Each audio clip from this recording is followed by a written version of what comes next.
മൂക്കൂത്തിയായി മലപ്പുറം തിരൂരങ്ങാടിയിൽ ആഭ്യന്തര വകുപ്പിന് കീഴിലെ വില്ലകൾ. ചെമ്മാടങ്ങാടിയുടെ ഹൃദയഭാഗത്തുള്ള 30 കോട്ടേഴ്സുകളാണ് താമസക്കാരെല്ലാം നയിച്ചുകൊണ്ടിരിക്കുന്നത്. 1991 പണിത കോട്ടേജുകൾ ഇപ്പോൾ തെരുവ് നായ്ക്കളുടെ സ്വൈരവികാര കേന്ദ്രമാണ്. 24 ബ്രേക്കിംഗ് ന്യൂസ്. ഇഴജന്തുക്കൾക്ക് പാർക്കാനും ഈ തെരുവ് നായകൾക്ക് താമസിക്കാനും മാത്രമായി ഇത്രയും വളരെ പ്രധാനപ്പെട്ട ഭൂമി ഇവിടെ ഇങ്ങനെ ഒഴിഞ്ഞു കിടക്കുകയാണ്. ആഭ്യന്തര വകുപ്പിൻ്റെ കീഴിലുള്ള ഭൂമികളാണ്. ഏകദേശം 14 കെട്ടിടം ഇങ്ങനെയും അതേപോലെ തന്നെ വലിയ ഫ്ലാറ്റ് സമുച്ചയമൊക്കെ ഉള്ള ഒരു ഏരിയയാണിത്. പക്ഷേ അതൊന്നും ഉപയോഗശൂന്യമായി കിടന്ന് ഇപ്പോൾ ഇവിടെ അടുത്ത് നിർമ്മിച്ച ഈ ബിൽഡിംഗ് മാത്രമാണ് കുറച്ച് പോലീസുകാർ താമസിക്കുന്നത്. ഏകദേശം തിരങ്ങാടി സ്റ്റേഷനിൽ തന്നെ 49-ലേറെ പോലീസുകാരുണ്ട്. പക്ഷേ അവരൊന്നും ഇവിടെ അല്ല താമസിക്കുന്നത്, പുറത്തു പോയി താമസിക്കുന്ന സാഹചര്യമുണ്ട്.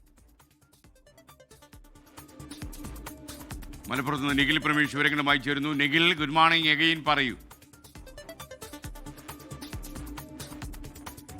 Very good morning. സംസ്ഥാനത്ത് ഒരുപക്ഷെ ഒരുപാടധികം ആളുകൾ സ്വന്തമായ ഒരു കൂര എന്ന സ്വപ്നത്തിന് വേണ്ടി നെട്ടോട്ടം ഓടുമ്പോഴാണ് മലപ്പുറം തിരൂരങ്ങാടിയിൽ ചെമ്മാടങ്ങാടിയിൽ തന്നെ, അതായത് നഗരഹൃദയത്തിൽ 30ഓളം വില്ലകൾ ആരും ഉപയോഗിക്കാനില്ലാതെ ഇങ്ങനെ കിടക്കുന്നത്. എന്താണ് അതിൻ്റെ കാരണം എന്നുള്ളത് നമുക്ക് മനസ്സിലാകുന്നില്ല. 1991 പോലീസുകാരുടെ സൗകര്യാർത്ഥം അവർക്ക് താമസിക്കാൻ വേണ്ടി നിർമ്മിച്ചിട്ട ക്വാർട്ടേഴ്സുകളാണ് ഇത്. പക്ഷേ ഇതുവരെയും അവിടെ താമസം ആരംഭിച്ചിട്ടില്ല എന്നുള്ളതാണ് ഏറ്റവും പ്രധാനപ്പെട്ട കാര്യം. 30ഓളം ക്വാർട്ടേഴ്സുകളുണ്ട് ഈ ഒരു കോംപ്ലക്സിൽ. പക്ഷേ അതിൽ ചിലത് മാത്രമേ ഉപയോഗിക്കുന്നുള്ളൂ. 30ഓളം എണ്ണം വെറുതെ കിടക്കുകയാണ് എന്ന് പറയുമ്പോൾ, ഞാൻ നേരത്തെ സൂചിപ്പിച്ചതുപോലെ തന്നെ എത്രയധികം ആളുകളുണ്ട് നമ്മുടെ നാട്ടിൽ ഒരു കൂര സ്വന്തമായി ഇല്ലാത്ത ആളുകൾ. അങ്ങനെയുള്ളവരൊക്കെ പുറത്ത് നിൽക്കുമ്പോഴാണ് ഉദ്യോഗസ്ഥ അനാസ്ഥ കൊണ്ട് മാത്രം ഇത് ഉപയോഗിക്കാതെ കിടക്കുന്നത്.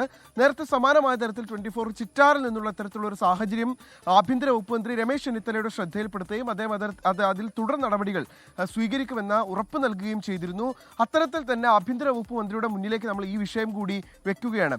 ഇത് ഉപയോഗിക്കാതെ ഈ കെട്ടിടങ്ങൾ കിടക്കുന്നത് കൊണ്ട് തന്നെ ഇത് വലിയ രീതിയിൽ തെരുവ് നായ്ക്കളുടെയും അതോടൊപ്പം തന്നെ ഇഴജന്തുക്കളുടെയും ഒക്കെ ഒരു കേന്ദ്രമായി മാറുകയും ഒരു പക്ഷേ നികുതി പണം കൊണ്ട് നിർമ്മിച്ച ഈ കെട്ടിടങ്ങളൊക്കെ വിള്ളൽ വീണ് പൊളിഞ്ഞു വീഴാറാകുന്ന അവസ്ഥയിലേക്ക് മാറുകയുമാണ്. അടിയന്തരമായി ഇത് പുനർനിർമ്മിക്കണം. അതായത് ഇതിന് മതിയായിട്ടുള്ള അറ്റകുറ്റപ്പണികളൊക്കെ നടത്തി പോലീസുകാർക്ക് താമസിക്കാൻ കഴിയുന്ന തരത്തിലേക്കുള്ള സൗകര്യങ്ങൾ മാറ്റണം എന്നുള്ളതാണ് ഇപ്പോൾ യൂത്ത് ലീഗ് അടക്കം ആവശ്യപ്പെടുന്നത്. യൂത്ത് ലീഗ് വീണ്ടും ഇപ്പോൾ ആഭ്യന്തര വകുപ്പ് മന്ത്രിയെ കണ്ട് ഇതൊരു പരാതിയായി ഉന്നയിച്ചുകൊണ്ട് ഈ പ്രശ്നം പരിഹരിക്കണമെന്ന ആവശ്യം ഉന്നയിക്കാനാണ് ഇപ്പോൾ അവർ തയ്യാറെടുക്കുന്നത്. നേരത്തെ പലതവണ LDF സർക്കാരിന്റെ കാലത്ത് ഇത്തരം ഒരു നിവേദനം മുന്നോട്ട് വെച്ചെങ്കിലും ഒരു നടപടിയും ഉണ്ടായില്ല എന്നുള്ളതാണ് യൂത്ത് ലീഗ് മുന്നോട്ട് വയ്ക്കുന്ന കാര്യം.